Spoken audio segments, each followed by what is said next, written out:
Čo používate na to, aby ste neplakali pri krájaní cibule? Lebo ja som si vymyslela teraz cibulové čatny a už len to šúpanie je utrpenie. Cibulku máme nakrájanú, ideme si ju teraz skaramelizovať na olivovom oleji. Restujeme, kým nezmenší svoj objem. Cesnak si nasekáme na drobno. A po 20 minútach ho môžeme prihodiť k našej skaramelizovanej cibulke. Teraz pridáme balzamiko, červené vínko.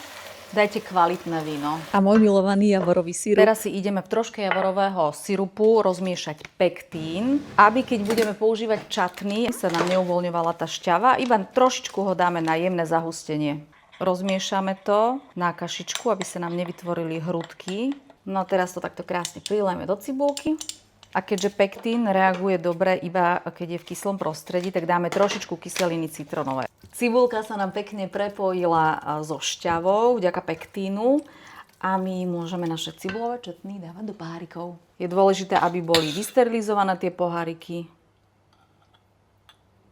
Keby ste sa báli, že kilo cibule je veľa, tak pozrite, mám z toho 2 aj 3/4 takéhoto maličkého pohárika. Takže vôbec sa toho nemusíte bať. Kilo cibule je také, že na 2 grilovačky.